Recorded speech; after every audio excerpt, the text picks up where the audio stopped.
Would you like to learn a brand new and innovative way to invest your extra money that has a low barrier to entry and low competition? What if I told you that it is a guaranteed method to get up to 18 to 20% return on your investment? Tax lien and deed purchasing is the only way to get into the real estate market through the back door. No credit and no loans needed. This method isn't commonly taught, and therefore the competition is very low, for now. Put together a 14-hour info-packed course which will teach you everything you'll need to know to get started. Learn at your own pace, step-by-step guided video and aids to start you on the TLC deed investment process. The course offers many learning tools for new investors, helping ensure you safely invest in tax liens and deeds. Contact us today and join the buyback team. Would you like to learn a brand new and innovative way to... Production issues, blessings. Welcome to Secure Your Energy. I'm sorry, I'm trying to get my bearings together. Welcome to Secure Your Energy. And you're here with Lashley, now known as the Tax Lien Lady. Yes. We're here live in the flesh. And today we're going to be doing a Secure Your Energy session. I actually wanted to get some group members involved in this live because usually I don't share it till afterwards, and they've been more active, and I have not in this last week. So shout out to the Facebook group and page. I appreciate you. I see a few of you guys signed up for next month's question and Q&A. I appreciate you guys because I was up there last weekend, right? And I was like, hey, I'm here for it. Set up there for an hour. Was ready to answer some questions. So I'm glad that you guys respond and y'all ready for the next session. So get y'all questions ready, okay? With that goes today we're going to do it a little different. We're going to do what we do, keep it a little bit spicy, and we're going to be doing Secure Your Energy, what's happening in the market. And I believe this is our 5th episode, definitely. Hold on, I'm a little distracted because I just want to share it in the group. I want to make sure that the group, at least I share it before and not after. Okay. So with that goes to say, let's get to it. We're going to be talking about what's going on in the housing market. We're going to talk about the schemes and the people losing their property to schemes. We got to highlight that. We want you guys to be aware of all the schemes. We're also going to get into a little bit of money mechanics. Now, I do have a few videos on other platforms that highlights content going over money mechanics of America, how money was created. But we're going to get into something because, our inflation does play a part in our economic status. So we're going to get into that. We're going to get into Biden changing some rules, trying to pocket watch the little guy even more closer. It was a lot of us that went out to start businesses and really just try to get back to the essence of the American values. And that is the small guy that ran the businesses. And right now we're under a corporate takeover. So what that goes to say, there is rules and regulations that's going into play that we need to pay attention to. So let's get it started. We're going to get into this. Came up on... This was in Mississippi. Mississippi woman offered warning after losing her home. Okay, so we're going to get it on the screen. Let's see, can we... Hold on one second. Just bear with me. We're going to get it on the screen. I hope you guys are having a great Friday. I hope you had a blessed week, stress-free. You see, I'm crossing my fingers. I ain't had the best week, but I'm grateful to be here. What happened to my other backgrounds? I wonder why my background is black. Okay. So let's just change myself to the other side. I'm going to borrow my own producer. And let's get this clip started. Hope you guys are feeling blessed. Says instead of grieving her husband, she's been forced to deal with legal issues regarding her home. She says a company's offer to help ended with her being kicked out of her family home, and now she's losing most of her paycheck. Tonight, WRG Shay Simon shares her heartbreaking story and a warning from the Better Business Bureau. For nearly 20 years, this home was filled with love by the Naylor family. Today, it sits empty. We raised our children. We have been married for 28 years. 2 years ago, Marsha's husband died suddenly. That left me sole income to provide for me and the grandbabies. As bills piled up, a family member introduced her to a company that claimed they could help. He would borrow money against my house for me to give me a little wiggle room. Naylor says the help never came. I didn't have to sign anything.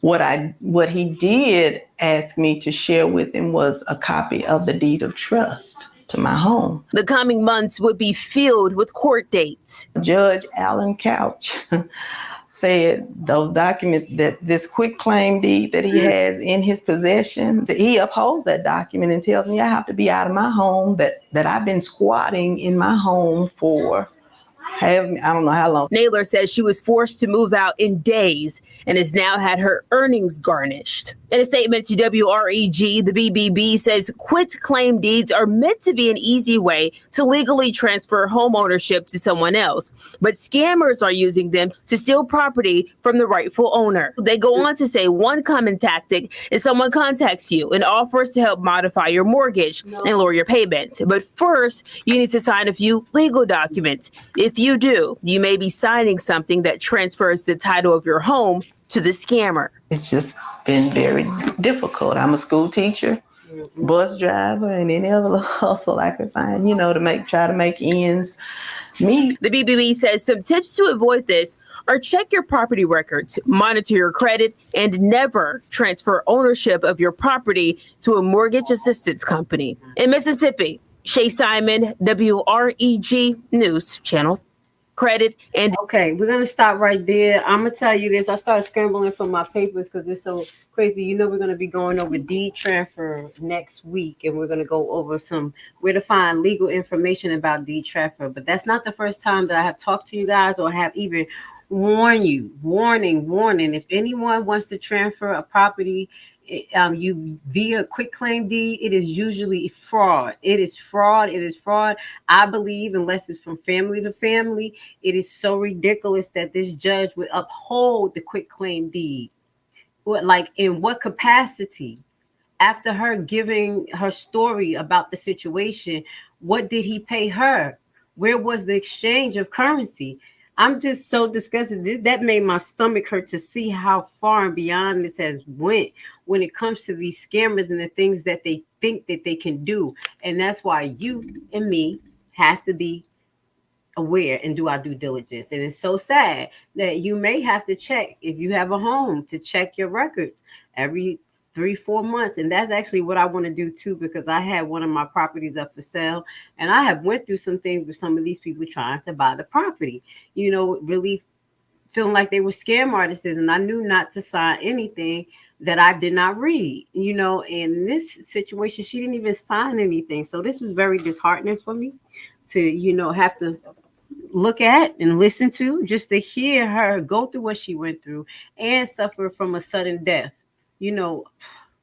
After COVID, I'm going to be honest, people are financially strapped, not only financially, but emotionally strapped. They're like over it. They want the easiest way to get things done because it's been so stressful on us. So, one, check your property records, monitor your credit. You can get a credit report service for like $19.99 a month, $9.99 a month. Check it out, sign up. Never transfer ownership of your property to a mortgage company. Never do it. Now, if you refinance, you're not signing that property over to them. And if you feel like this company is fraudulent or you have questions, you have the right for a lawyer to review your refinance or whatever you decide to do with your property. So that's one of the first things that I do suggest. And I want to highlight, when you hire a lawyer and you ask them to read these documents, I had to mention to a few people, you have them read them for substance, not just for the body, not for structure, okay? Not to see everything in there, but not to only see what's everything in there, but actually to do some research and see if whoever that you're doing business with is a person, is credible, okay? If you're going to pay a lawyer, have them do it right. So there is some laws that is being set up that Georgia has set up to try to stop these squatters. So here's why it's so easy. But this is the story in Atlanta News. Here's why it's so easy for someone to steal your home in Georgia. So I'm gonna look for some of those videos that highlight the laws that has been changing. So let's put this on the screen right now. No, this is really important. You signing up your home in the system, it doesn't stop the fraud from happening. However, it helps you to get ahead of it. So anytime someone tries to file paperwork against your home, you're immediately alerted. So here's how. We've got all of this on atlantanewsfirst.com. It takes you to the statewide notification alert system called FANS, also known as Filing Activity Notification System. You start by creating a profile. You log in. You can either use your email address or your phone number. From there, it's got your terms and conditions. It's letting you know what you're signing up for. So you want to make sure you're reading through all of this so that you can verify it. From here on, you're going to put all of your information, your first name, your last name, the county you live in. Anytime somebody tries to file paperwork with your name that's associated with your property, this is how it's going to alert you. You can see right here, it says you have no activity. That's a good thing. We've got all this information and all the things you need to know about protecting your home on atlantanewsfirst.com. In Atlanta, I'm Sierra Cummings, Atlanta News First. Okay, so this is some of the measures that they're taking up in Atlanta. And as they say, it will not stop the person from actually transferring the property and things happen, but you will receive alert. So I would hope if you report alert that you got as fraudulent right away, that everything will be cease and desist or stopped. You know, just to even have this just as a notification system is one step forward, which I commend Atlanta, Georgia, because right here they're acting up. And you know it's open carry state. But I do believe that they need to make sure that they take it a step further. So let me read this article, see if it want to provide a little bit more what's going on out here in Atlanta. We was in Mississippi at first, right? Yeah, Mississippi got to get it together. You have to protect your homeowners, okay? Now, let's see what this article has to say. This article is brought to you from WSB Atlanta. This is how police are now enforcing Georgia new squatter laws following Channel 2 investigation. I probably want to pull that up too. Let's see what that's talking about. But hold on one second. Okay, it's a 4-minute thing. Oh, okay. I got the video of the investigation, so we're going to watch that after I read the article. But let me get it together for you guys. Hope you guys are doing good. Thank you for being here with Lashley on Secure Your Energy. What's happening in the market? This is our 5th episode. You know how we do. So let's get to it. I'm still trying to catch my breath, okay? Georgia new tougher penalties against squatters are now the law of the land. Let's see what's going down, because we talked about those cricket squatters in there trying to steal people's homes. So the new laws come after a series of Channel 2 Action News investigate exposed a loophole squatters were using to take advantage of. Channel 2's consumer investigation, Justin Gray, have been reaching out to the police department, solicitor general, and local magistrates to see if the criminal citations are now being written to squatters. So it's criminal citations. Many of the department tell us that they're still figuring out how this is all going to work. But the city of South Fulton, Fulton County, has already created a special task force just to go after squatters armed with an authority of the new law. Fannie Willis, she trying to sock it to them. Anyway, she could try to get some of that money. She gonna go get it. Be careful, Fulton County. You better not be squatting. You're gonna be squatting in jail forever. All right. So let me move forward. Channel 2 Action News obtained videos when police officers knocked on the door in South Fulton home this month, armed with new powers to cite squatters criminally on the spot. So they just give them a citation. Could they lock them up? Okay. The suspect squatters ran out the back door. I know everybody thinks you can go into the house and squat and sit there. That's all changed the other day. One of the responding officers said on the body cam, we're basically putting the squatters on notice. The law changed and lit Jabal Rogers with the South Fulton police station said, It was a very different scene earlier this spring when police were called to Paul Collins' decap home.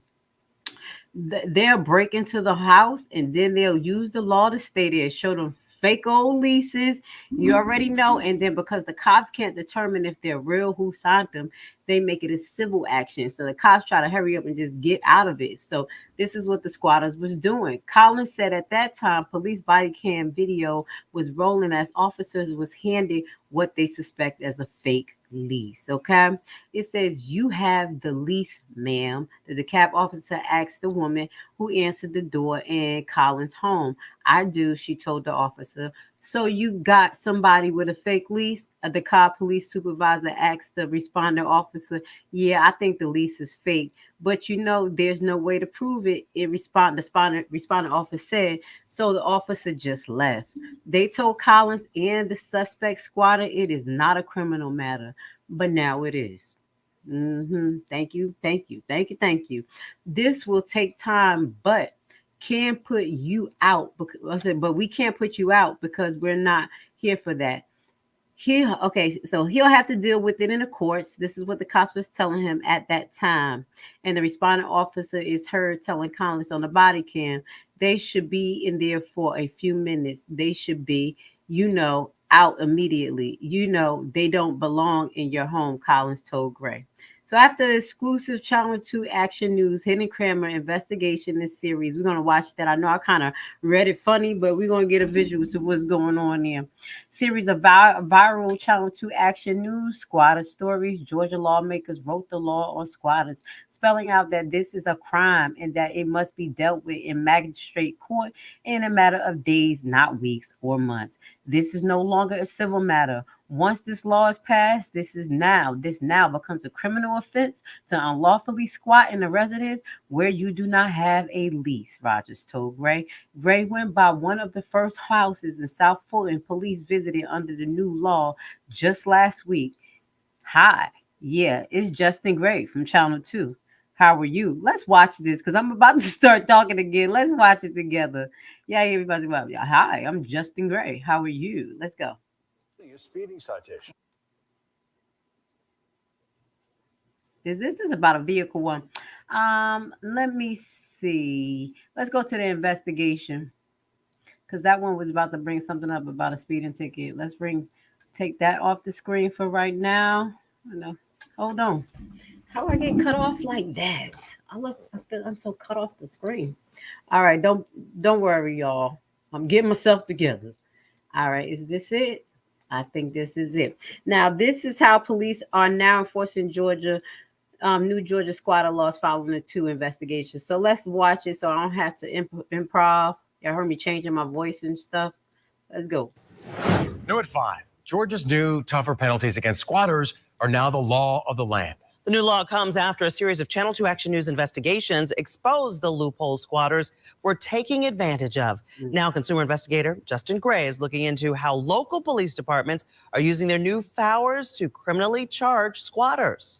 Karen, we've been reaching out to police departments, solicitors general, and local magistrates about this to see if criminal citations are now being written to squatters. Many of the departments tell us they are still trying to figure out how all of this is going to work, but South Fulton has already created a special task force just to go after squatters, armed with the authority of this new law.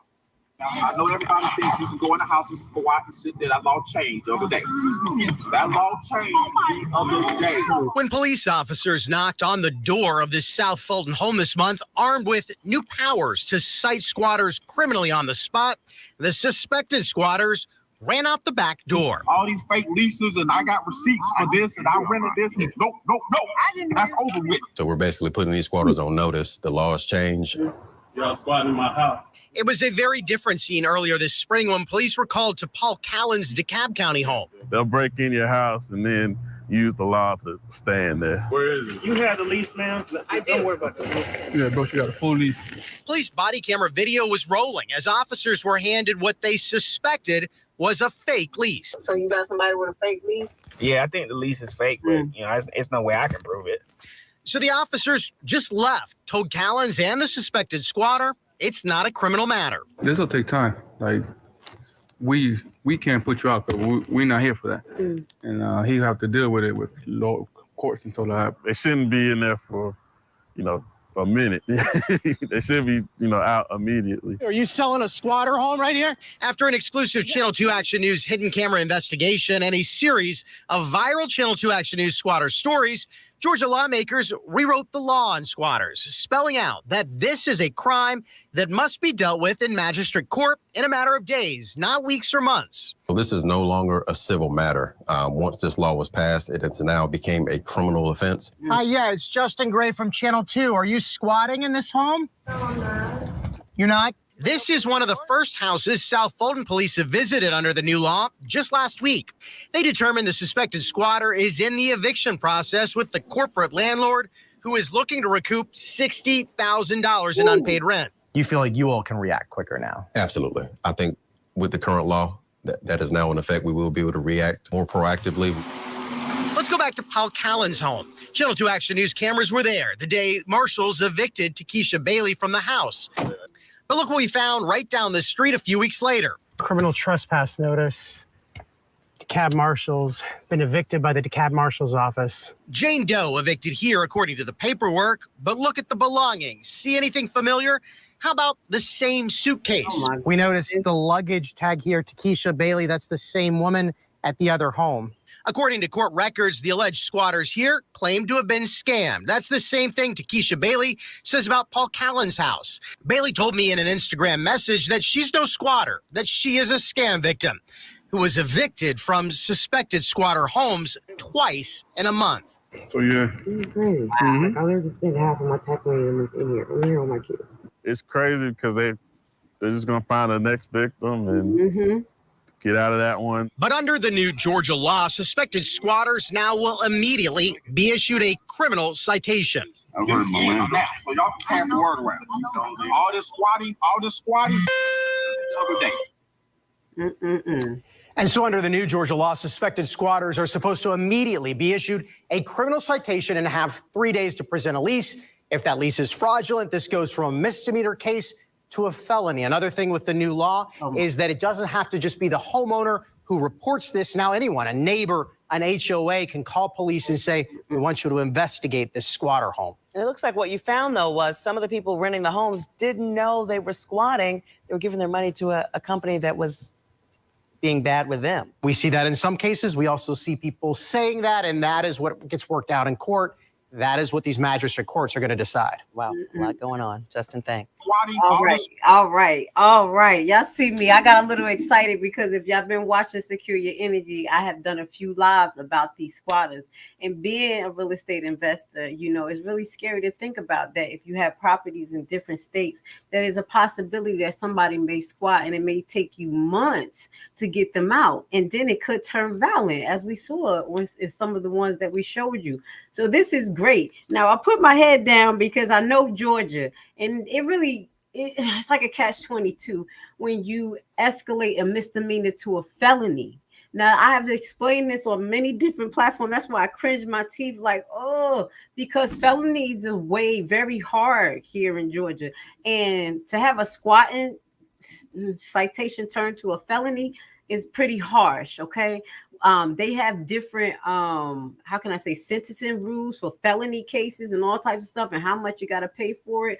And those type of things can affect your employment and things like that. So it's really like gut wrenching to me because certain actions I don't think should be considered felonies.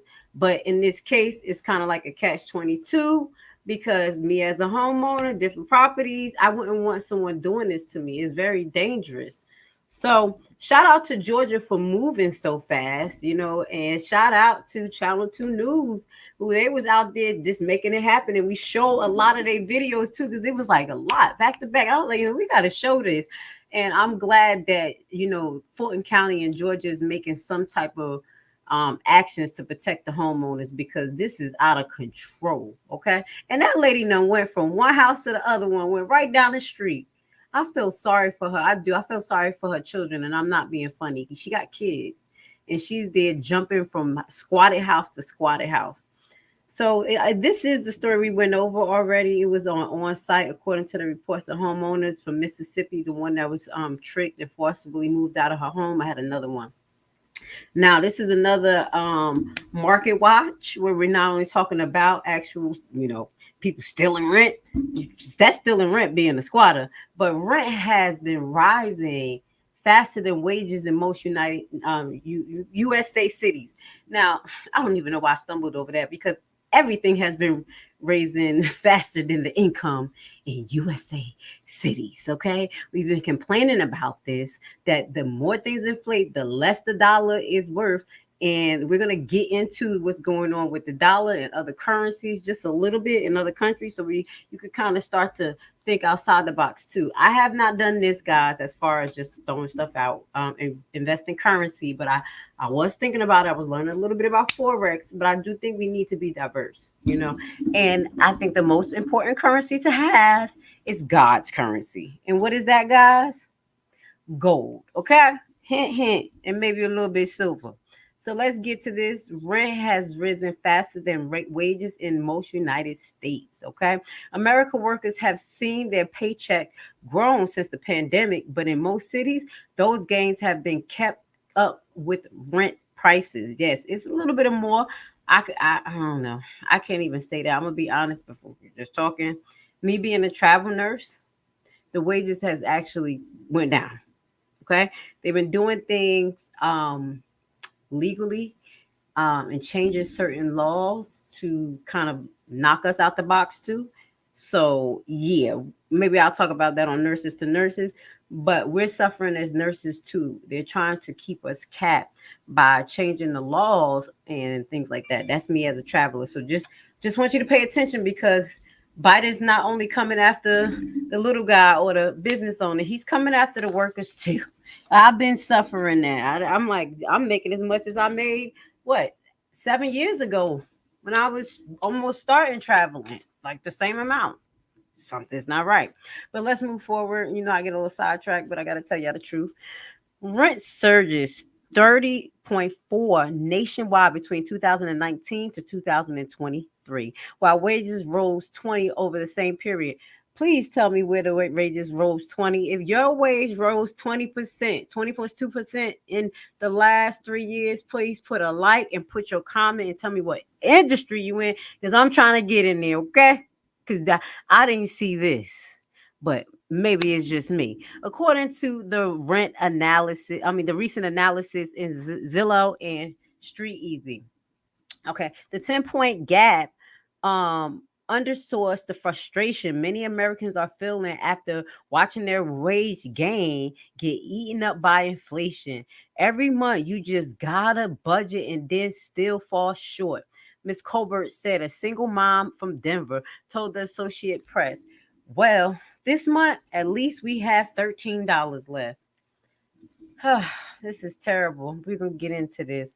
Where is the rent going? Why is the rent going up so much? Since 2019, rent has outpaced wages 44 to 50. Large U.S. metro areas with renters in the same areas faring much worse than other Zillows found, because that's in New York. New York is terrible. The difference is especially sparked in Florida, which became a migration hot spot in the recent year. So that's one of the things, the migration hot, New York. I don't even know why New York has this continued to go up so much. They suffered a lot in COVID because they shut down. They was enforcing those harsh rules. People were moving out, and somehow the cost of living still continued to go up. I'm a little bit confused about that, guys, but maybe you could point me into some resource. But I can understand. You know what? Okay, wait. We talking here, market watch. We got to think. One of the things that I know affected the New York economy was the Airbnb. Okay.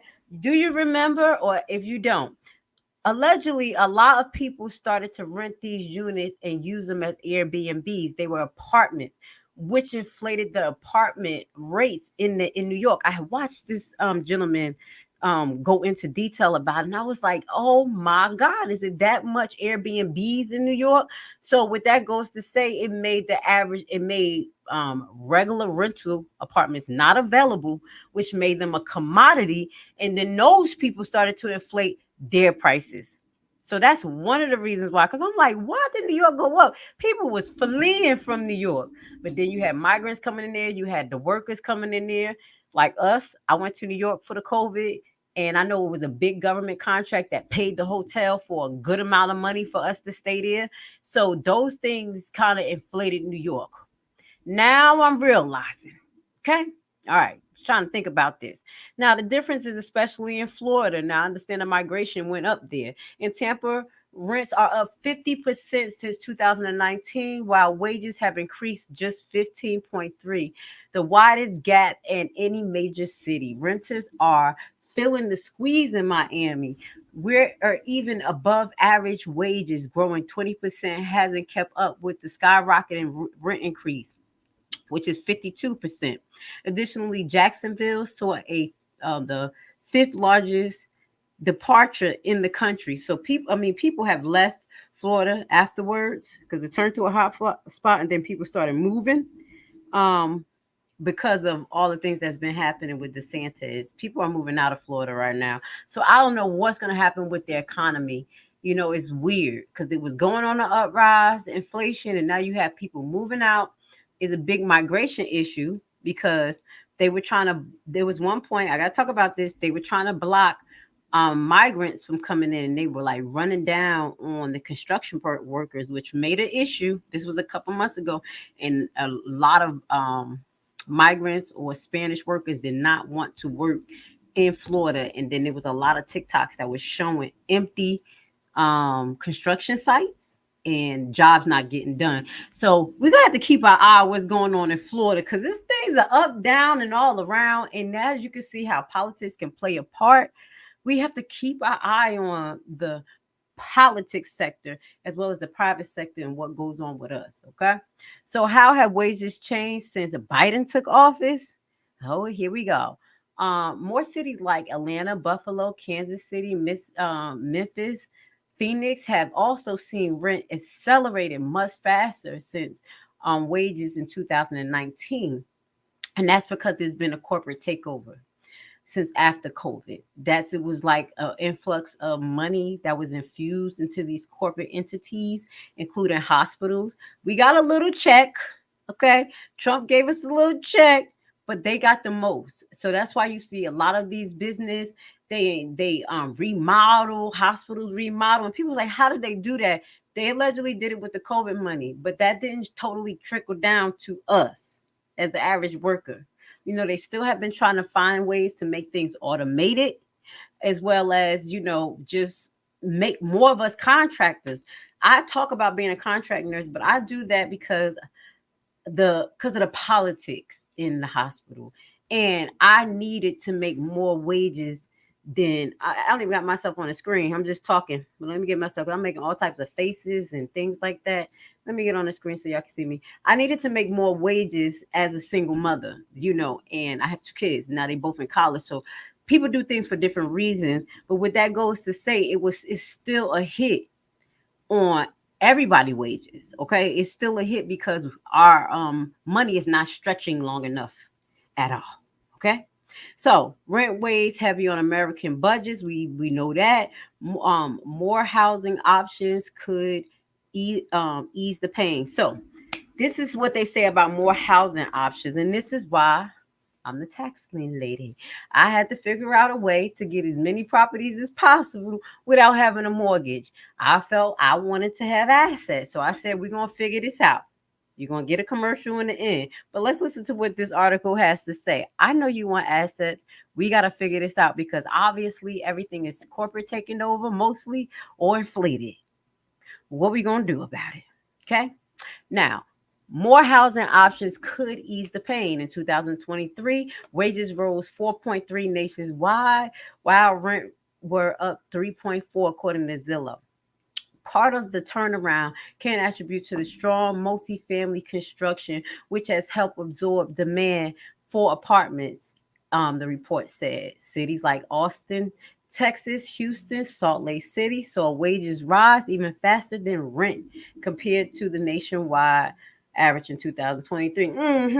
All right. I don't know about that because I was looking into Texas and the cost of houses cost just as much as Georgia. So, and when the last time I was in Texas, they wasn't paying their regular nurses good money. So I'm going to give this the side eye, but I'm going to listen. Okay, because you know I'll be going in, but like, what's the cost of living here?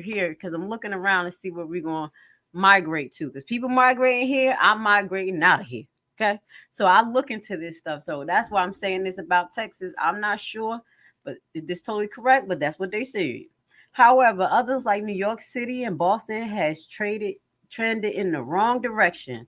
New multifamily buildings coming online has eased competitive pressures in many markets, but in New York City, construction just simply can't keep up with the demand. Street Ease senior economist Kenny Lee said in a statement, the gap between the rent growth 8.6 and the wage 1.2 in New York was larger than in any 50 biggest states in the United States. Metro area last year in Zillow found. For Americans outside of the Big Apple, the question is whether apartment construction booming can continue to offset pressures in the single family home market. So they're saying that there needs to be more dual family homes that's available. And I will say that in the Maryland market where I'm at, it looks like they are changing some of their zoning requirements and things like that to actually accommodate for some small homes and dual family homes. So some areas are actually changing, protocols, zoning requirements and things to accommodate for this. But who's going to be the people who are going to purchase this stuff? Okay. And that's what me and you need to be worried about, because even if they do create it, would it be inflated? This is why it's important for me and you, the little guy, to get in on the game. Okay. So let's move on. I've been getting into that article. I just wanted to kind of dig into what's going on in different areas. Cities are suffering. We are suffering with high rent. And then the owners are saying, well, we have high taxes. That's something else we're going to get into. So this is, let me see. This is a thing. Cut off at the ankles. Now, this is highlighting something that I was talking about prior. Excuse me.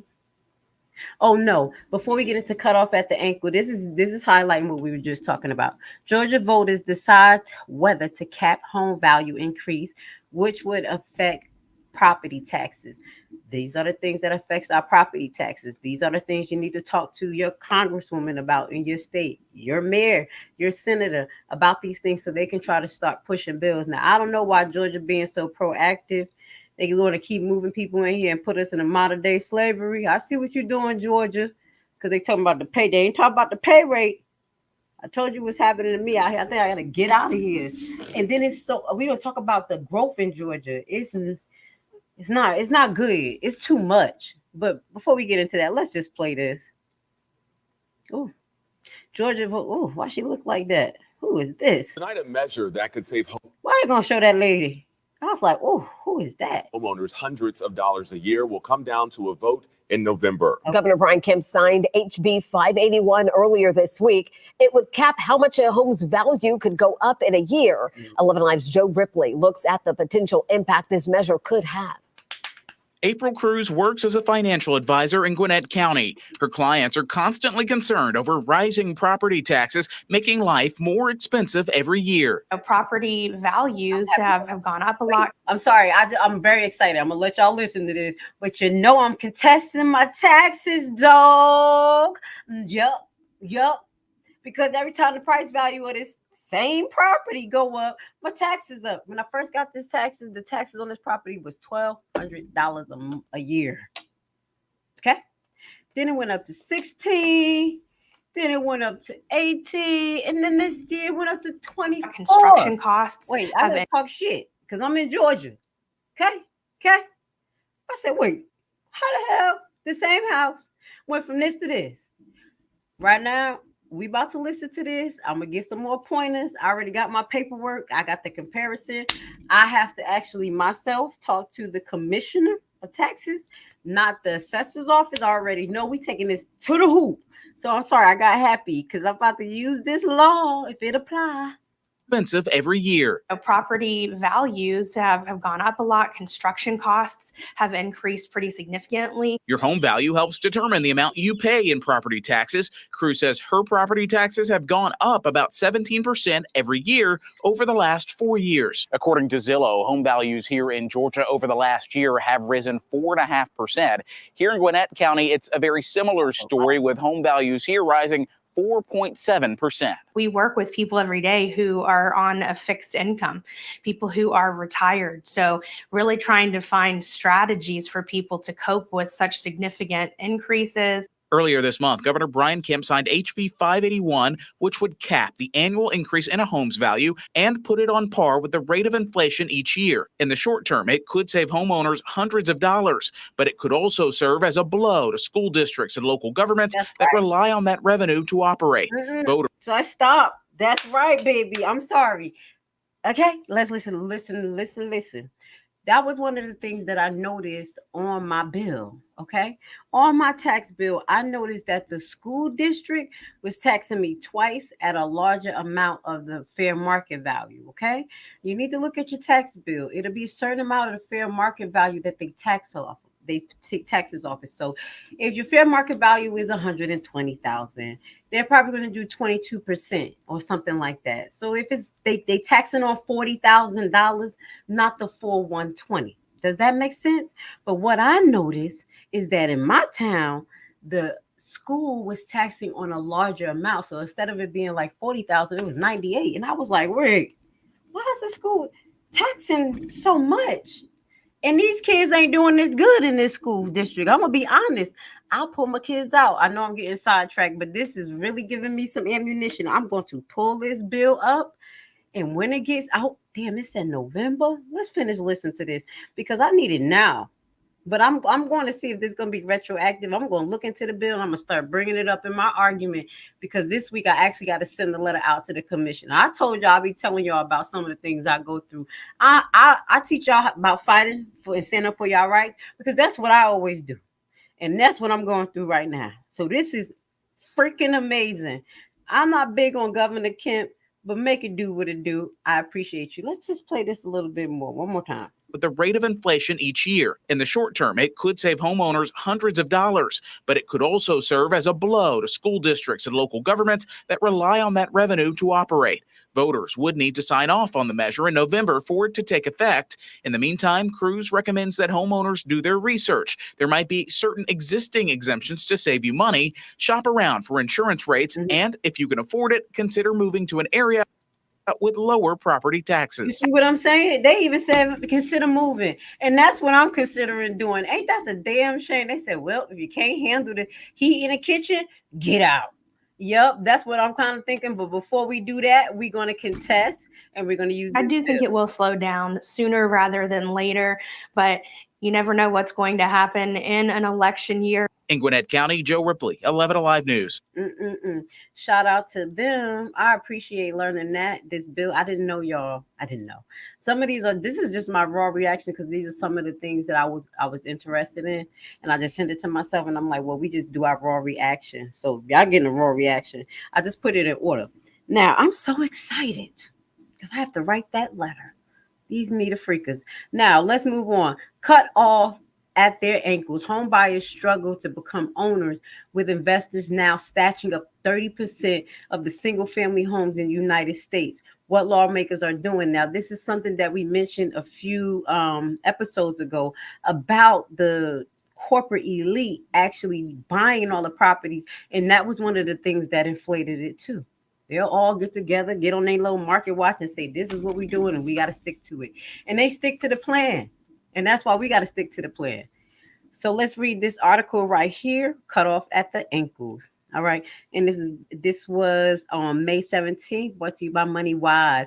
Buying a home has become completely out of the reach of many. Increased demand combined with windmill home supply chains issues, and a raise in mortgage interest have all contributed to a high cost that have rendered home unattainable by the average Americans. to add fuel to the fire. One of the major changes has affected the cost of home is the sharp increase in the share of homes being purchased by investors in huge funds. Okay, so according to Corey Logic report, that the investors' share of the United States home purchase rose to almost 29% as of December 2023. What's more, the figures have projected to exceed a whopping 30% in 2024, according to the analysts.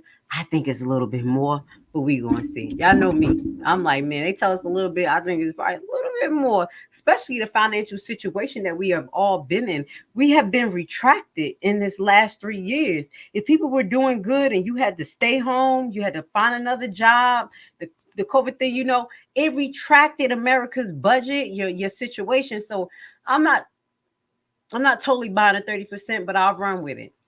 Okay, so and then there's a matter of raising interest rates, and the Federal Reserve has hiked rates 11 times since 2023 to control the post-pandemic inflation. And this is exactly what I mentioned before. A long time ago, I was doing Secure Your Energies, and I was talking about gold more than just properties, because that was some of the things I was interested in. But I talked about what will happen because the Federal Reserve lowered the interest rate all the way down to 0%, which caused these big corporate funds and companies to be able to borrow from the Federal Reserve, because we can't borrow from the Federal Reserve. We borrow from the lower banks. So I went through this. Maybe I could, we can revisit this again, but we end up getting at least allegedly 1 or 2% just so they can make money, but it never was 1 or 2%. They started us at 4%. From there, we were already at 3%. We never went down. They had a 0% interest from the Federal Reserve.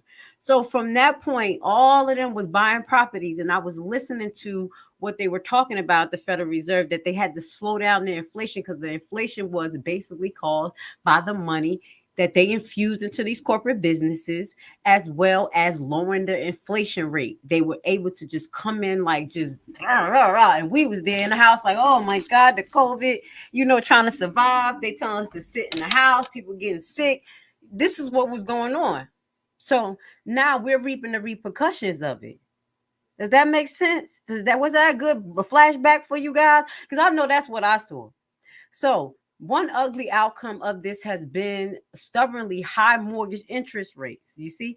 And they said that they increased it 11 times, the Federal Reserve. I didn't even know. From 2022 to now, that is ridiculous. I know we were up to 5-6% on mortgage rates for people who, because I try to stay out that genre, but that's why I wouldn't refinance. I said, hell to the no. You ain't catching me slipping. I'm staying right at my 3%. If I got to struggle to pay this, we're gonna pay it. But that's what knocked people out. So that was the ugly outcome, the mortgage interest rate, which has deterred some hopeful buyers from entering the market altogether. Okay, it turns that in turn, this has fueled the demand for rentals. Okay, and investors are taking advantage because we can't buy the houses. Now we got to rent. And what I say, they're getting together in their little room, allegedly, like, this is going to be the price, and this is what we're going to stick to, y'all, while we still scrambling, trying to figure this out. Okay. So non-states have a home investor share of 30%. So in some states, the share of home being purchased by investors is through the roof. California ranks the highest, approximately 35%. However, the 8th other state with home investors shares 30% or more. So we got California, Georgia. That's why the cost of living out here is ridiculous. It's ridiculous. I'm sorry, I had to just pause on that. It's like, okay, you can't even rent out here if you wanted to. That's why my kids are stuck. They're stuck here. We have to move to another state so I could get my kids out to be able to start their life. Because if we stay here in Georgia, my teenagers that's 19 and 20, they don't realize they're going to be stuck in my house forever. I'm trying to plan for exit so we all can have some damn freedom. Okay, I'm being honest. I'm talking to y'all for the truth. I know y'all got teenagers or kids that's in college and things, and they are still dependent on us. And I know we were a little bit more out there doing our thing younger, but we had more of an economic advantage, and they had more programs. So I see what's going on here, and I'm trying to bust some moves, because these kids ain't gonna be in my house forever, getting on my damn nerves. Shit, excuse me. But yeah, we got to get up out of Georgia. You know, I live in Georgia. I got to get to hurl. And we're going to talk about the growth out here in Georgia, too. So New Mexico, you know, New Mexico got tax liens. I think they sell deeds out there. We went over that. Kansas, 32%. Geez. Texas, 31%. So I understand why they were talking all that mess about Texas and the other one, because that's what I said. They don't even pay their people in Texas. Their nurses was making like $21 an hour. I swear, a lot of you not. I know you pay people like, that's a lot. But if you know nurse's salary, hell to the no. No. Okay? That's what they were doing. Nevada, Arizona, Tennessee, and Utah. And those are the states I was looking into. Can't move in none of them. Investors' ownership tends to hurt local housing market, and home purchases by investors are treated as assets from which profit comes. Exactly. The practice of scooping up single family homes just to rent them out is driving up the prices of the homes and rent, creating an increasingly unsustainable and continued housing shortage. And that's what's happening in New York. Why New York ain't on this list? That's exactly what I explained you happened with New York with the Airbnb thing. In addition to investors purchase a single family home in an already stagnant housing market, are reducing the supply of at least the remainable affordable homes that for the buyers. Just like most buyers invested target low price properties whenever possible, especially as mortgage rates and home prices remain elevated. The difference, home buyers usually aren't able to compete with all cash offers that investors can make. Now, that was one of the things that I was getting from my pride. I mean, cash offer. And y'all, if you don't think a cash offer is better, because some of these people, most of them, especially out here, are scam artists. Okay?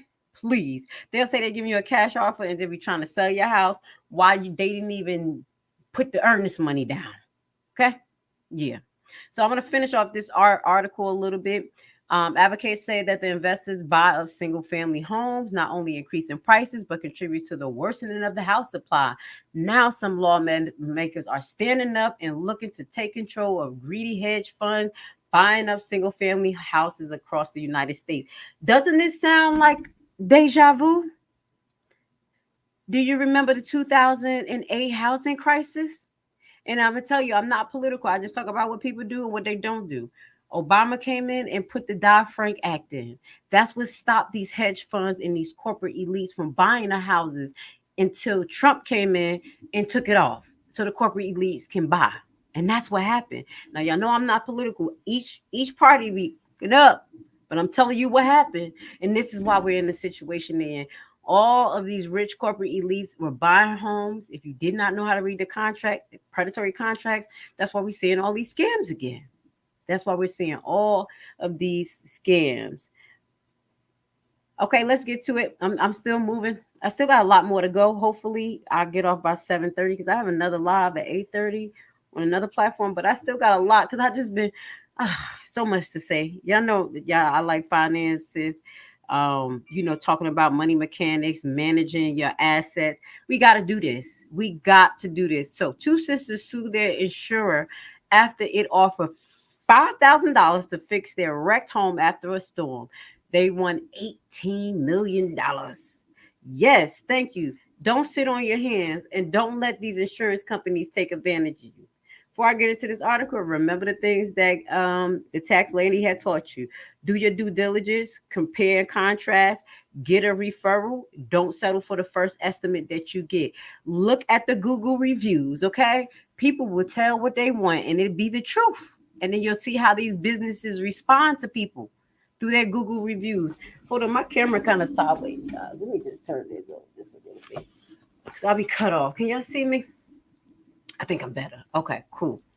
How you doing? I closed on my first home in Macon last month. I'm feeling so scammed. What happened? 300s, huh?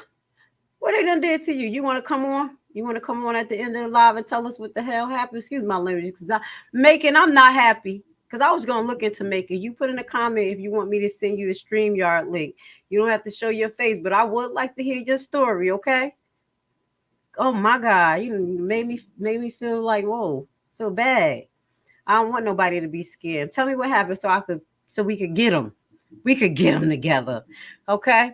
So these two sisters are suing their insurer, as we said. A jury awards sisters $18 million in damage from the insurance company after their home was flooded. The sisters sued American Reliable after being offered $5,000 for repair. According to the attorney, the house was unlivable with the heat system destroyed. The home of the two California sisters was badly flooded during the 2019 rainstorm, but when they filed a claim with the insurance company American Reliable, they were offered $5,000 for repairs. Last month, a jury awarded the pair $18 million. That's good. That's nice. I like that. After they took the companies to court. According to the ruling of the Superior Court of St. Bernardo, County, Jennifer Gardner and Angela Toth were awarded $6 million for pain and suffering, $12 million in punitive damage in the verdict reached by the jury on April 18th following a 6-week trial. The lawsuit said that the sisters' home in Pennant Hills was damaged during a large rainstorm on February 15, 2019, rendering it unlivable and detailed in various news reports. In the statement posted on Instagram, their attorney, Michael Hernandez, I do apologize, of HHJ trial attorney, said that the damages caused electrical fault and destroyed the heating system. Small cracks had started to form throughout the defendants also claimed in the lawsuit. The Los Angeles Times cited Hernandez's report that the sisters estimated that they needed more than $1 million to fix the damages. That's all he had to give them was $1 million, and now look at you, $18 million. When you should have just did what you were supposed to do. However, according to the ruling, an insurance adjuster offered $5,000 for repair, not including payouts or for alternative living arrangements and personal property. Now, these are some of the things that you need to look for in your homeowner's insurance packet. What they offer in the policy. Read the terms and conditions. Ask them these questions, okay? The Time also reported that the American Reliable admitted to oversight in October 2023 and offered the sisters $140,000. So they hold on. I'm sorry, it wasn't 1 million, it was 100,000. I saw too many zeros. So afterwards, they try to come back. It wasn't 1 million. They said the Hernandez Times said it was about 100,000 in damage, not 1 million. So I do apologize. And then later on, the company offered them 140,000. However, Gardner and Toft decided to proceed with the trial, which ultimately resulted in the jury finding in favor. They said, look, we're not about to play with you no more. You had your chance. You lost, and that sounds about right. According to the rule, the company claimed that Gardner and Toft that it only learned about the full extent of the home damage while deliberating evidence for the trial.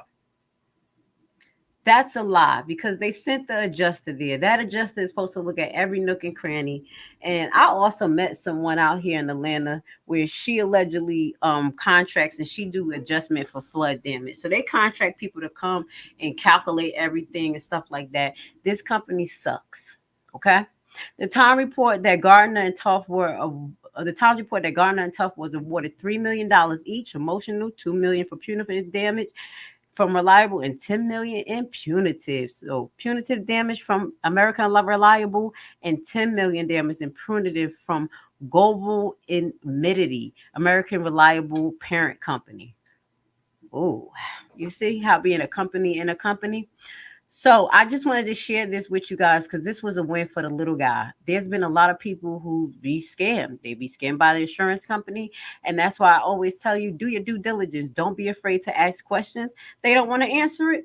You don't want to deal with them. If they feel like you asking too much, you're doing too much, it's okay because my money will be too much. And then when it's time to get something done, you're not going to do it. Okay, so please be aware of the people that you deal with, the companies, their mannerism towards you, their honesty, their transparency. This one put themselves in the hole. Now, let's talk about the people who I'm sorry, I'm getting comfortable. Let's talk about the people who I always warn you about, but I have not shown y'all a lot of bad stories. You want to talk about HOA?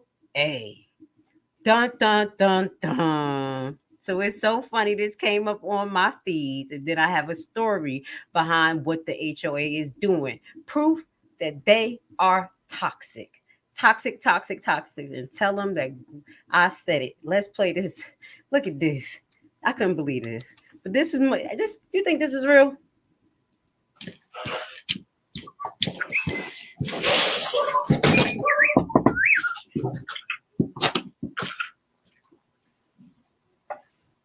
What y'all think? Tell me about what y'all think about this video. Check this guy out. Hey, bro. Listen, if this box stays on your porch any longer, you're getting a fine for it. So I have time stamped the photo. It's at 11:13. It was dropped off like 13 minutes ago. We have the rule with the HOA, it can't be on your porch longer than 30 minutes. You have 15 minutes, and I have evidence of it. I have proof. So you better get the package in, just saying. The hell?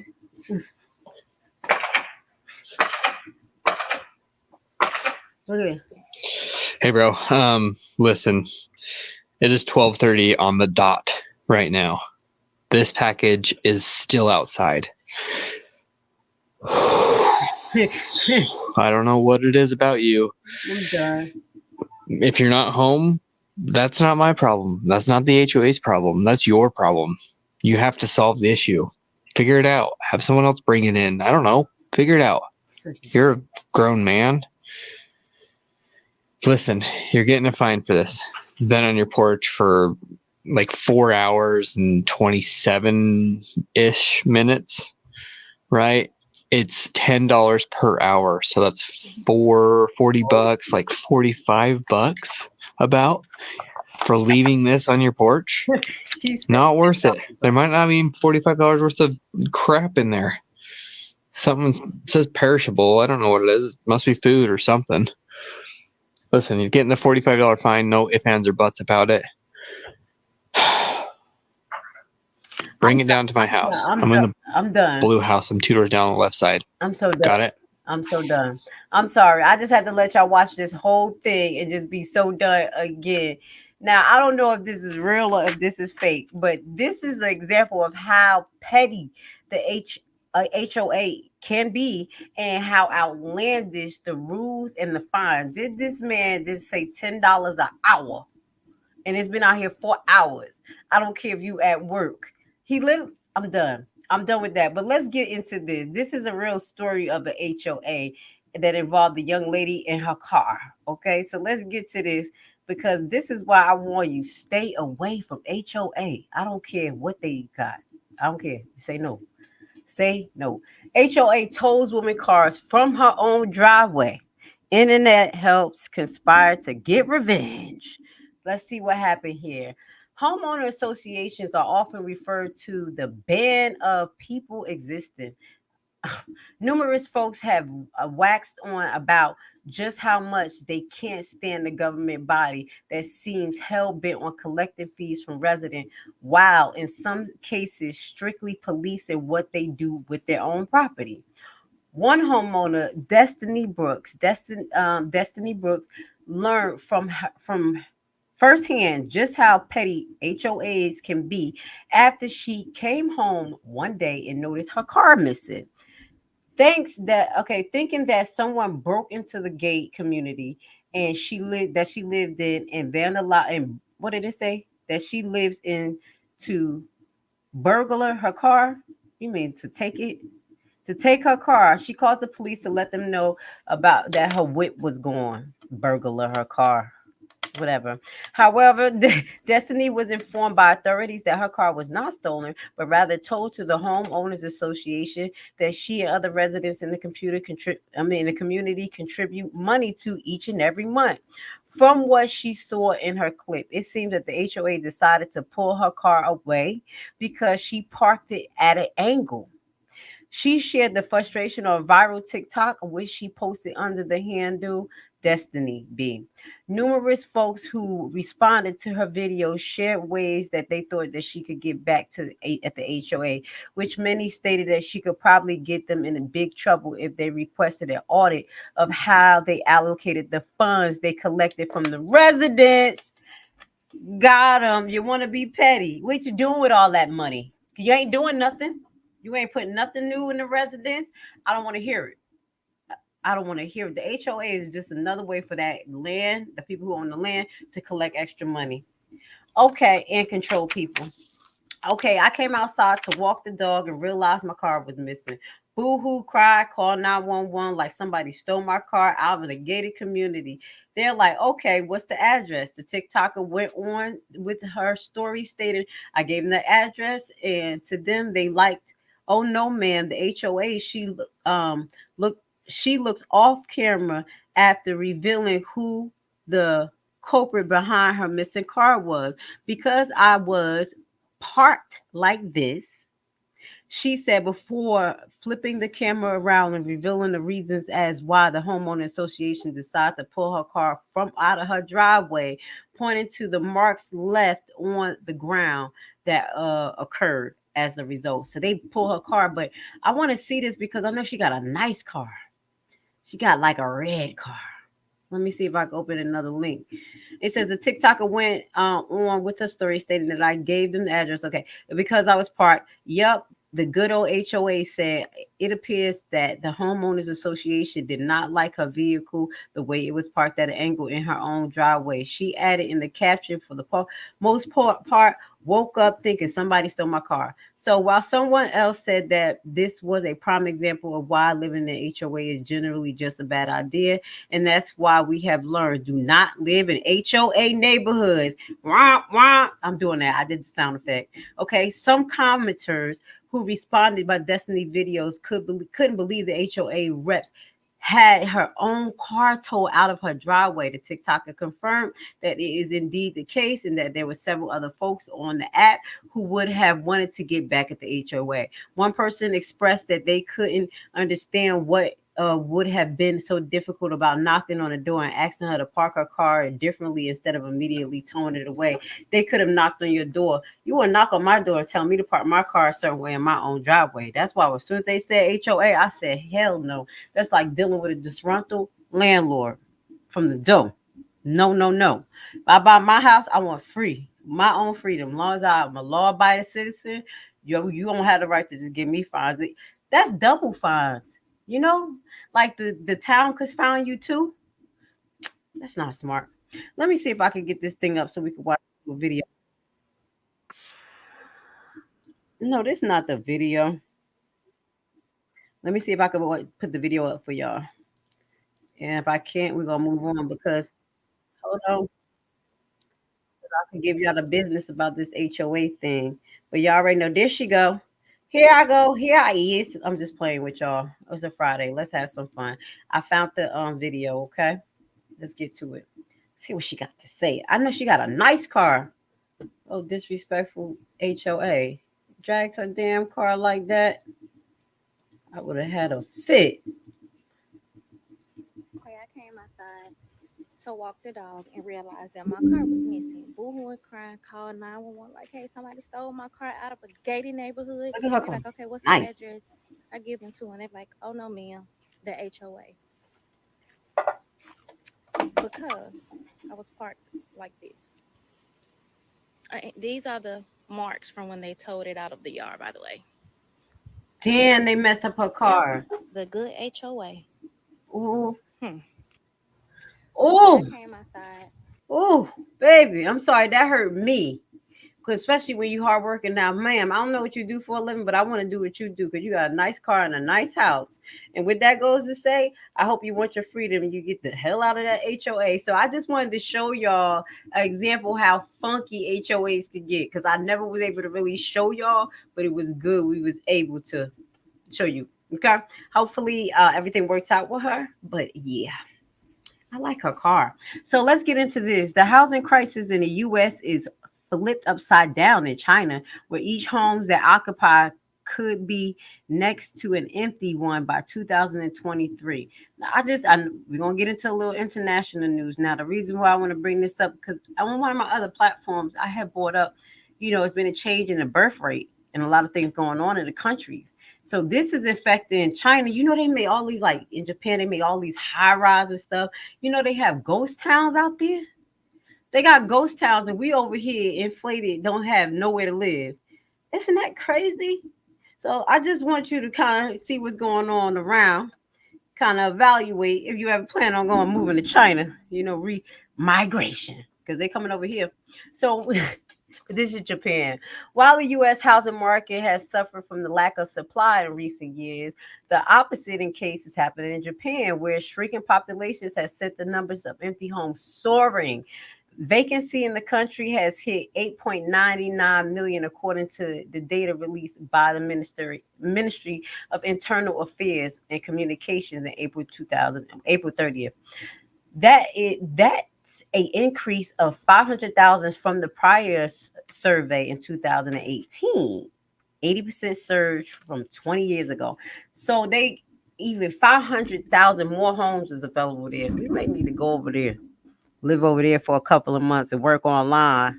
Probably be able, you know what I'm saying? Get dual citizenship. As long as they ain't acting crazy over there in Japan.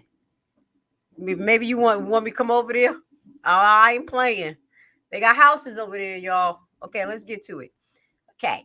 It also means a record of 13.8 of homes in Japan are now vacant, with a share topping 20% of some rural areas where populations are falling faster. That number includes second homes and others that are vacant for reasons that include resident working temporary elsewhere. But the numbers of abandoned homes also jumped, rising 360,000 from 2018 survey to 3.82 million. What? Hold on. Survey to I'm sorry. The survey, I'm about to say, how many houses? I got to finish reading the statement. I got excited. Okay. So the survey was given to 3.85 million people. Okay. Or 5 to 9% of all homeowners. Okay. So coincidentally, the United States Census Bureau also released similar data in April 30th, and it reports that vacancy rates in the first quarter were 6.6 from renters' houses to 0.8 from homeowner houses. There were little changes from a year ago. So they're talking about the us, and we already talked about what's going on here. So they need to stop comparing like you're doing so good. But right now, I wanted to highlight something that's going on in Japan, and it's going on in other countries. The birth rates are starting to lower down. Now, I think our birth rates lowering down too as well, but we're having so much of mass migration that we're not able to tell, okay? And with that goes to say, please keep your eyes on the prize, expand your horizon. I'm not telling you to leave America. I'm not telling you to do anything, but you may be able to get properties in other countries where you could be out there 5 months, be here 6 months, keep it moving. You know what I'm saying? You know what I'm saying? You know what I'm saying? Okay? All right. That's what I'm saying. Okay? Because that's what we do. My grandmother, we still connected to Haiti. As soon as I get out this contract, they's like, what are you going to do at this contract? Not renew. I've been in this place and I'm going to Haiti. You're like, you going to Haiti? Yup, mind my business. My grandma got property out there. I want to help her get herself together just in case anything happens. Got to get out of here. So I want you guys to please expand your horizons. I know that y'all think America is the utopia of the world, but hey, I'm a real person. I'm going to invest here, do what I got to do. I've been here my whole life, but realistically, I want you guys to secure your energy. Now, let's move forward.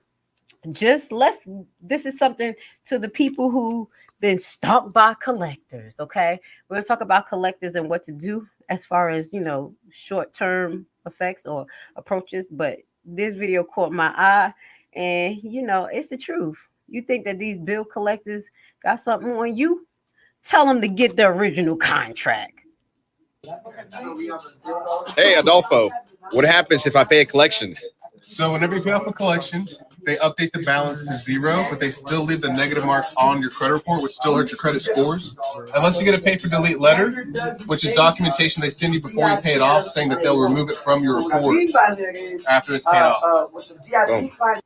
Okay, so that's something that I want you guys to be aware of. If you're negotiating with these secondhand creditor collectors, then you need to ensure that it's going to be executed right. So you ask them for a letter of verified payment before. Tell them to send it to you, that they will say specifically, okay, we will contact the Bureau of Credit Bureau to update them within 30 days. And then you make your payment. Okay. Now, myself, before I even make a payment or even think about making a payment, I examine what the actual creditors are trying to get me for. I'm not telling y'all not to pay your hospital bills, but until it go on your credit report, I'ma just mind my business. You know what I'm saying? Until it goes on your credit report, you better pay what is priority. That's all I'm saying. So if that's coming in, and I'll be like, baby, yeah. But if it's another where I had like a Verizon bill or something like that, and they sold to a creditor, first and foremost, I will see if it was actually bought legally, because what ended up happening, just like what Hertz did allegedly, kept selling their debts to other people, like other companies, like 3-4 companies were trying to collect on the same account, and they just kept making Hertz is crooked allegedly.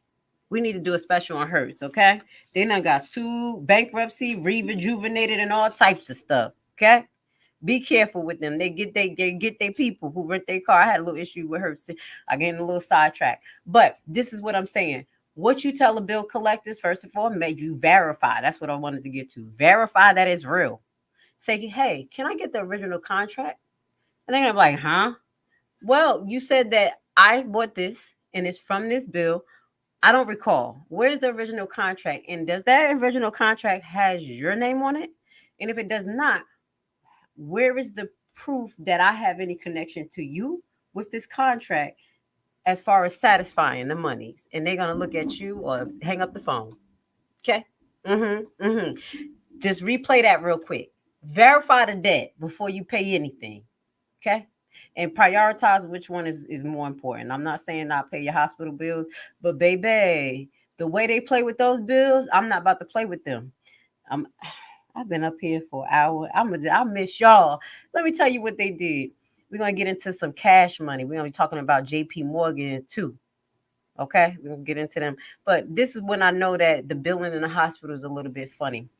So I received the bill because at the time that my son was in the hospital, I didn't have my insurance card. So once the insurance card came in, I provided them with what they needed. But before that, they actually sent me a bill, and the bill was like $15,000. And I was like, wow, for this doctor, this doctor, this doctor. But when I was waiting for my insurance card, they were being so impatient. They sent me another adjusted bill, said if I pay $5,000 right now, that everything will be cleared. I said, what the hell is this?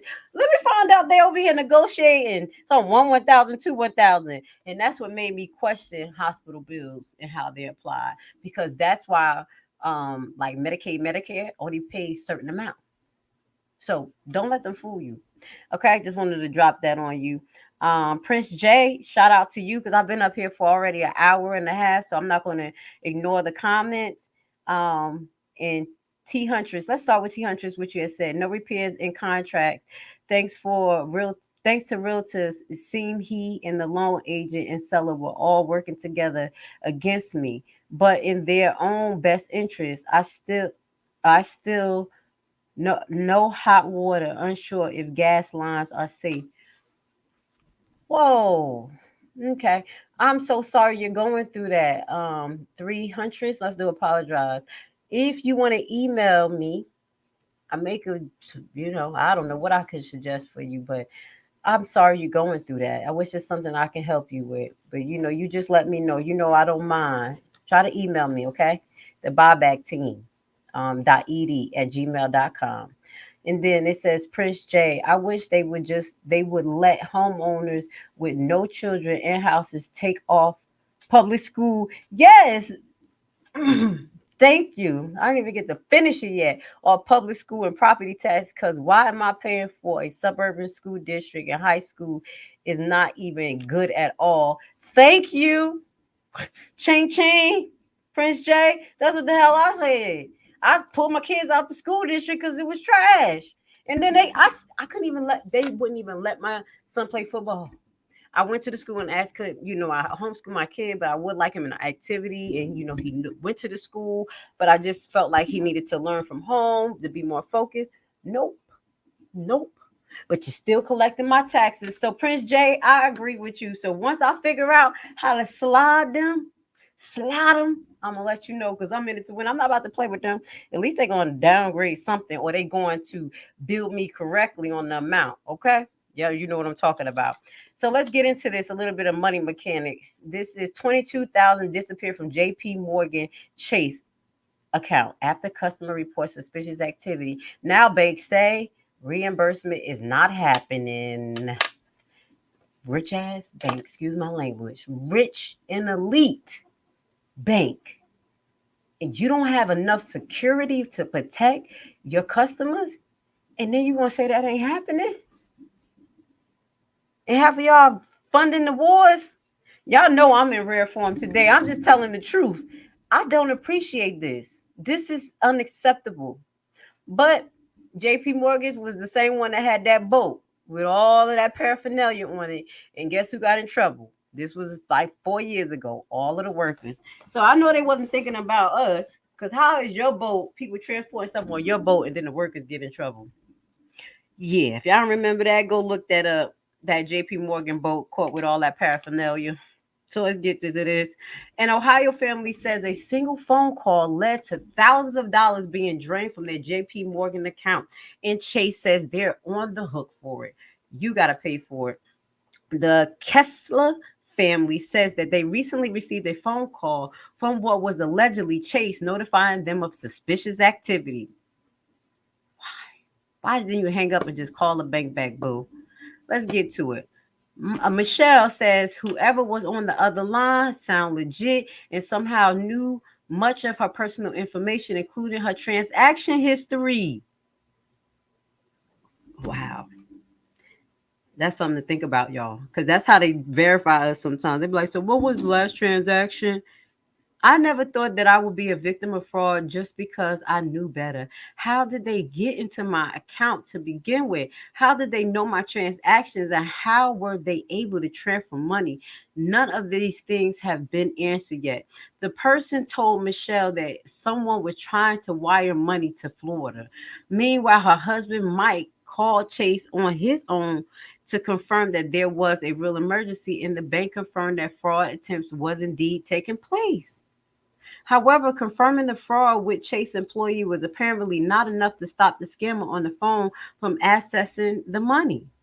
Mike says that there were 2 unsuccessful wire attempts from their bank account, which is when Chase should have frozen the funds. However, that didn't happen. And on the 3rd attempt, $22,000 disappeared, said Michelle. I mean, I was panicked, and then it was tears, and then I was mad. And then I literally was emotionally exhausted at that point. Oh man, I feel bad for this person. Chase says that after investigating, the $1 trillion bank determined that the Cassidy's authorized or they received benefits from the transaction and will not be reimbursed. I had to pause, y'all. They said they received benefit or they was authorized. Chase contacted the local news outlet saying that these types of scams are heartbreaking, but also confirmed it decided to deny Michelle claims because she compromised her account. Similar scams appear to be on the rise across the United States. A Memphis woman recently discovered $81,000 missing from her Wells Fargo's account and is worried she won't receive a single cent back. The 70-year-old Houston resident, Jodine Daniels, also says Chase isn't taking responsibility after her account was gutted by cyber thieves, $4,500. This don't sound right. 2 other Wells Fargo's companies says banks is rolling their eyes at them after $83,000 were missing and is refusing to reimburse. All right, so we got Chase, we got Wells Fargo here acting like a damn fool. Excuse my language. These are the things that is not acceptable. So my thing is it a leak somewhere? Is it a leak somewhere? What I have noticed in these last 2 months, if you didn't notice that, have y'all been receiving letters from big companies saying that your data has been breached? I actually got one from, was it AT&T? It was one of these companies, like a gas company or something.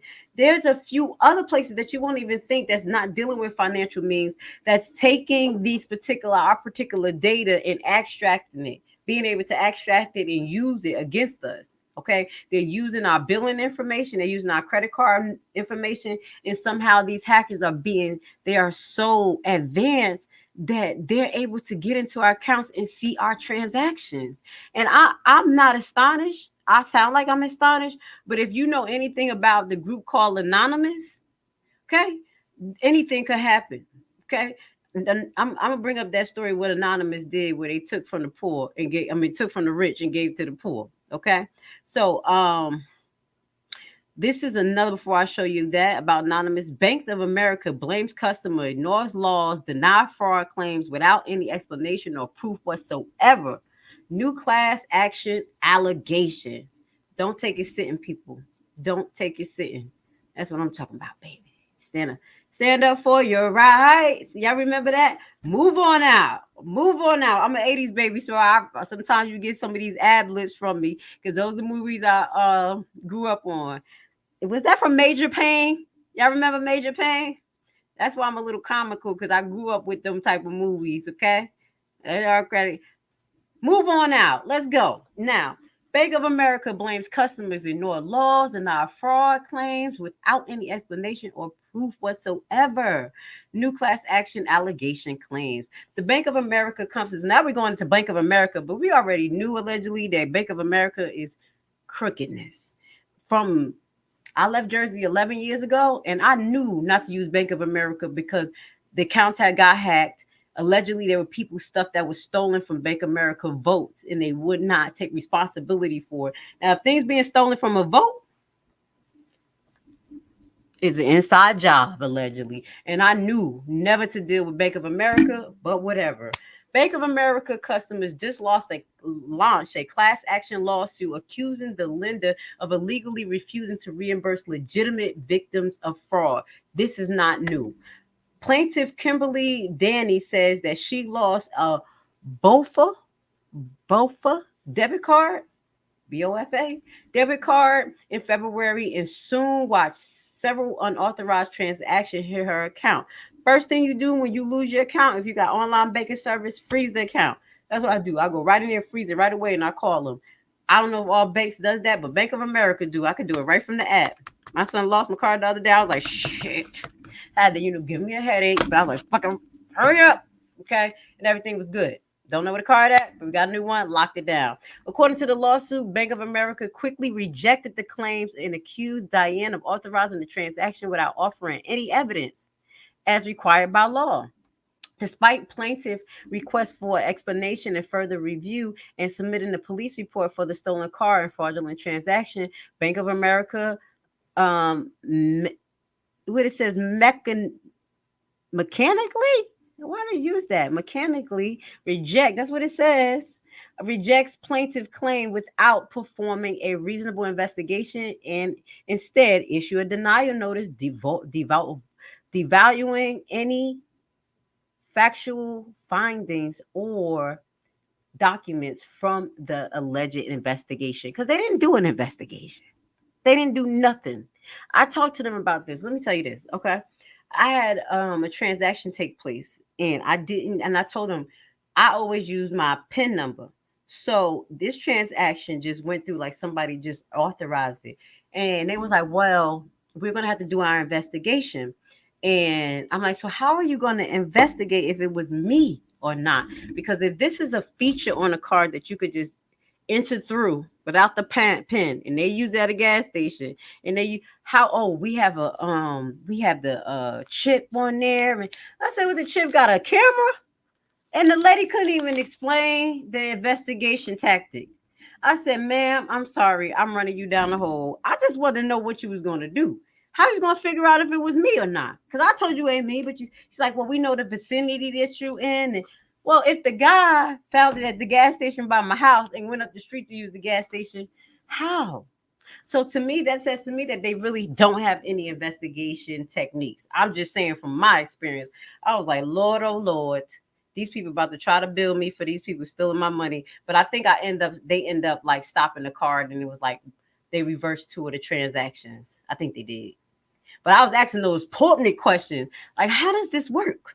Okay, so it was Bank of America burden of proof that these dispute transactions was authorized, not the plaintiff. So you need to know that it's their burden of proof. Okay, because they offer you services and they have certain protective and security measures that they promise you.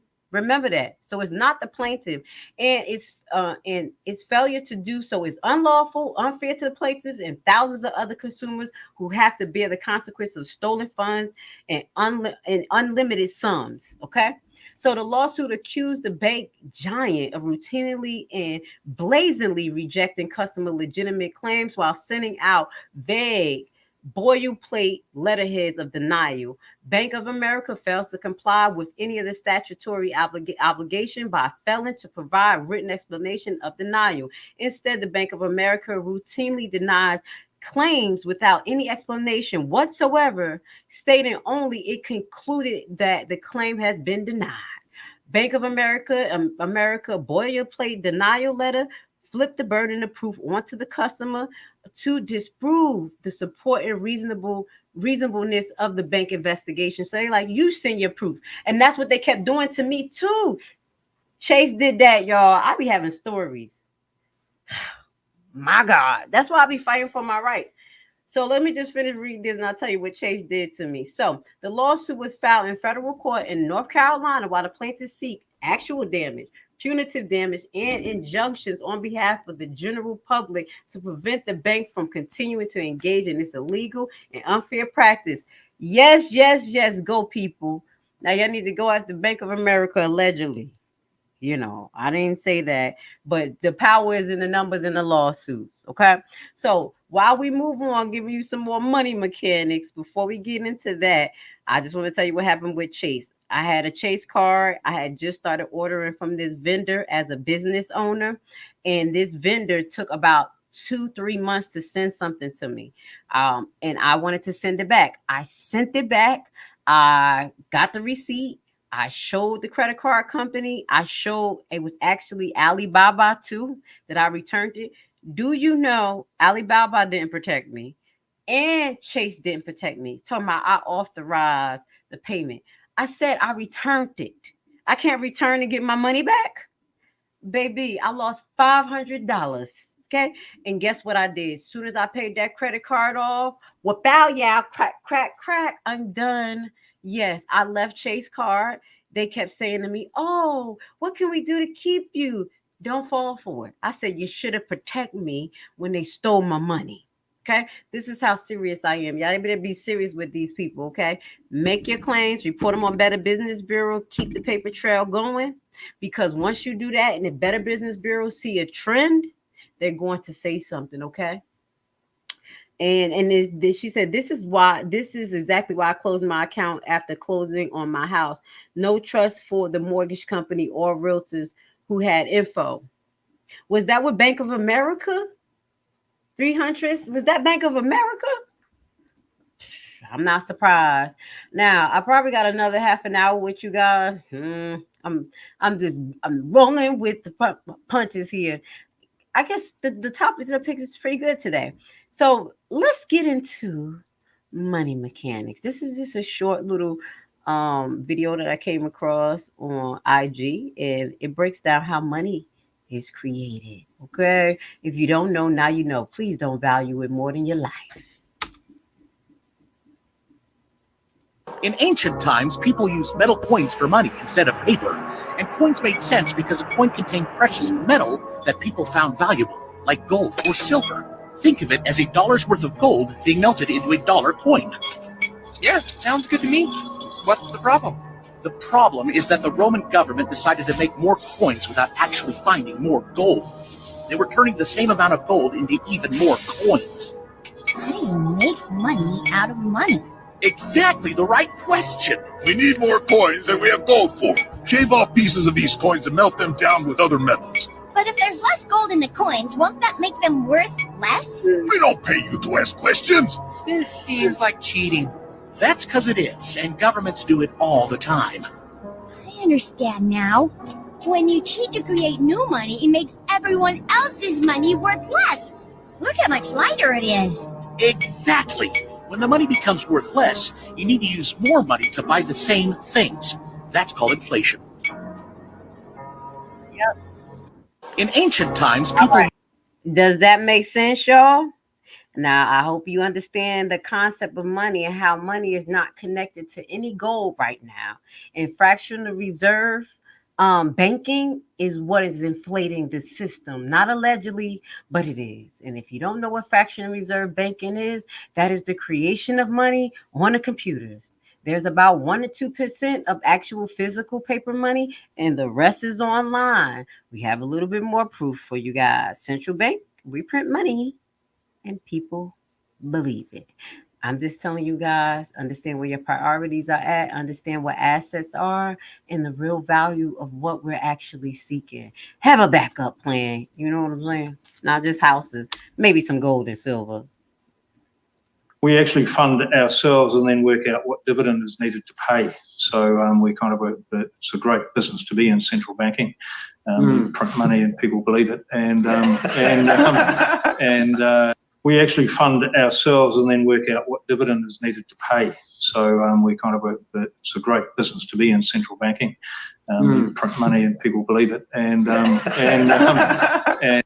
that's funny. And that's funny. If you're looking for alternative to the traditional banking, check out, this is the cryptocurrency. He's talking about cryptocurrency.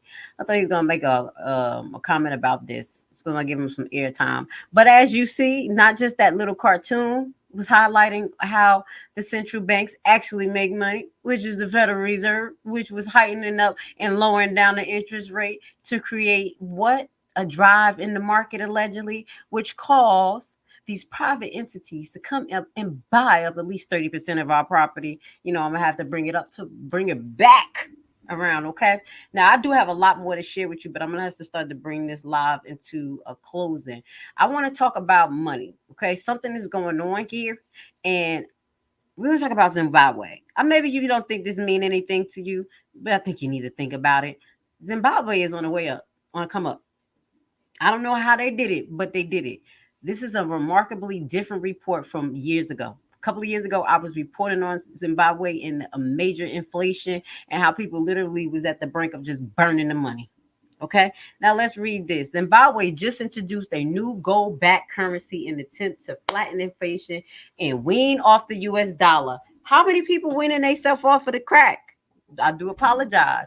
You're not only China, Russia, other countries like Palestine, a lot of African countries. It's something that's happening, guys. This is why I say please be diverse in your approach to building assets. What you consider assets and what would be valuable today may not be valuable tomorrow. So we're going to get to this last session about what's happening in Zimbabwe, so you can kind of think like it could be messed up today, but you never know. And it could be good today, but you never know. So Zimbabwe's central bank has introduced a new gold-backed currency, ZiNG, to combat high inflation. This is Zimbabwe's sixth attempt at the new currency since 2008. But I think they're going to do it this time because they have other countries trying to back their currency, or they are, like China and Russia. They done started their own trade because they were allegedly had tariffs over them. Y'all don't know what happened by America going in and saying you can't do this, you can't do this. These other countries have made other traditional trading methods with their currency. And Zimbabwe said, whoa, we about to do it again. We about to try it again. So they fighting. They are fighting. So the African nation is aiming to phase out the multi-currency system where the US dollar is dominated. Inflation hit Zimbabwe, has a new currency again. Last week, the country's central bank introduced a new gold-backed currency called Zimbabwe Gold, or ZiNG. in an attempt to tame price gains that reach a 7-month high to 55% in March. It's the country's sixth attempt to create a new currency in 2008, the Zimbabwe dollar. The Zimbabwe dollar, the currency that the country most recent use. So the Zimbabwe dollar that ranked 80% this year alone. Okay, there's been a little confidence in the Zimbabwe local currency. That's about 80% of the country's population transactions. So they use this for their transaction. So, but people want the American dollar.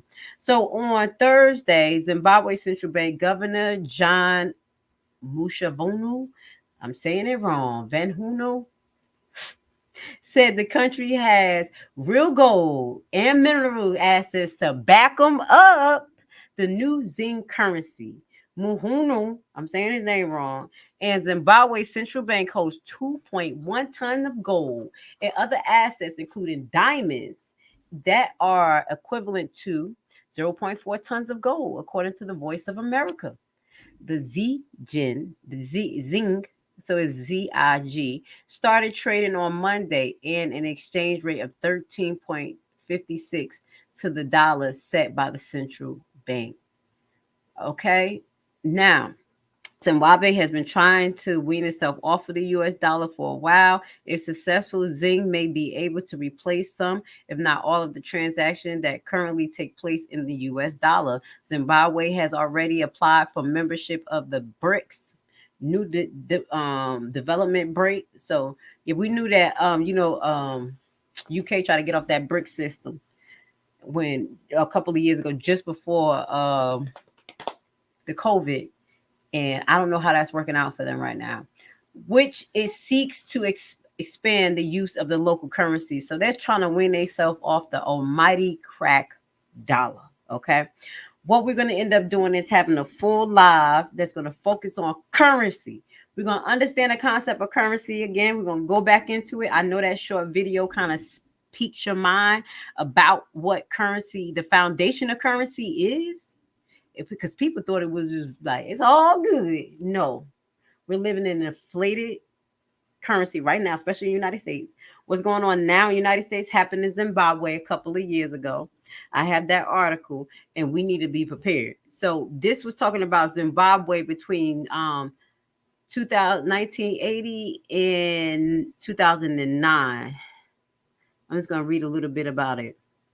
It says the Zimbabwe dollar was named the fourth official currency of Zimbabwe from 1980 to April 2009. That's when they try to make some changes. During this time, it was subjected to a period of extreme inflation, followed by a period of hyperinflation. That's even worse. Zimbabwe dollar was introduced in the 1980s to directly replace the Rosen dollar, which has been the introduction in 1970.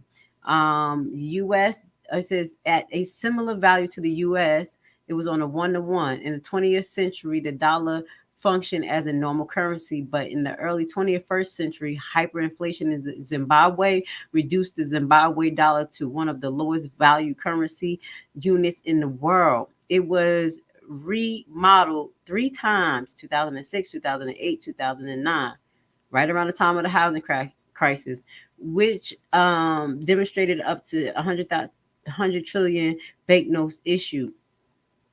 The finally re-demonstration produced the fourth dollar, the ZWL, which was worth 10 and 25 ZWL. I don't understand that totally, but basically they tried to make their currency over 3 times.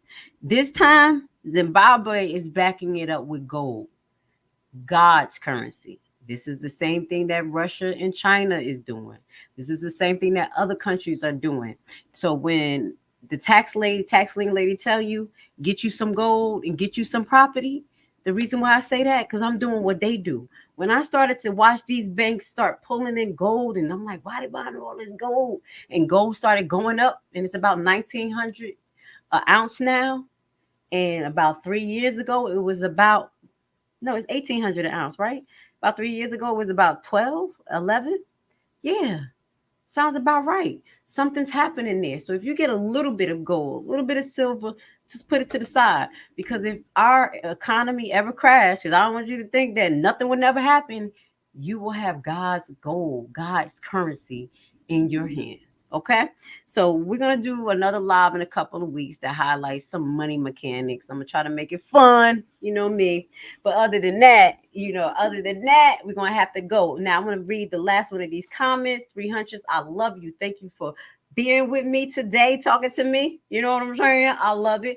If you need any insight from me, you know where to catch me on my Facebook page. You can leave it in a comment, or I give you my email address, thebuybackteam.ed @gmail.com. Now, I had to leave Chase alone years ago. No, Navy Federal. Navy Federal did that to you? You serious? Okay. We'll keep that in mind because I got USAA and they close to Navy Federal. I thought those were the same banks for some fair reason. They may be sister companies, but I'm surprised, but I'm not surprised. Let's see if we hear anything else about Navy Federal. He says, I had them close the account and reopen a new one in case scammers were given access during the home buying. Baby, you go open another account with another bank. Don't play around with them. These people are crookedness. I do pray everything works out with you. I really appreciate you guys being here with Lashley for like almost 2 hours. Just running my mouth. I thought it was going to be an hour live. I was just running my mouth. You know, it is what it is. We have to talk about these things. Now, what I do have coming up is some details on deed transfer, the risk factors with that, and the laws behind it, okay? Because that's where we're going to branch back into transferring properties, and then we're going to get into law this summer. Get a little bit into real estate law. So I'll tell you where to find it, help you out, help you locate what you need to close a deal in your particular state. We're going to go back over those tools just to finish off. And if you have any questions, like I said, be free to contact me. And again, we do have a Q&A every month. It's usually the third Sunday of the month. So the third Sunday of June, we have one. And then we do have people that are signing up. Thank you. I appreciate you guys. If you haven't signed up yet, please go on our Facebook page. You'll be able, or the group actually, that's where you'll find a lot of that information where I keep talking and you'll see me like, I'm waiting for you guys. I'm waiting for some questions. So with that goes to say, I love you. Thank you for being here with me. And I will see you guys on Wednesday because that's the next day I'm going to be available. Have a great weekend. You don't start things and not finish them. You don't quit. There's nothing that comes out of quitting besides knowing that you didn't finish. We finish everything. You start it, finish it. If you're going to do it to try and be the best. Not be better than other people, be the best for you. Would you like to learn a brand new and innovative way to invest your extra money that has a low barrier to entry and low competition? What if I told you that it is a guaranteed method to get up to 18 to 20% return on your investment? Tax lien and deed purchasing is the only way to get into the real estate market through the back door. No credit and no loans needed.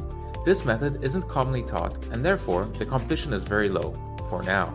Put together a 14-hour info-packed course which will teach you everything you'll need to know to get started. Learn at your own pace, step-by-step guided video and aids to start you on the TLC deed investment process. The course offers many learning tools for new investors, helping ensure you safely invest in tax liens and deeds. Contact us today and join the buyback team. Would you like to learn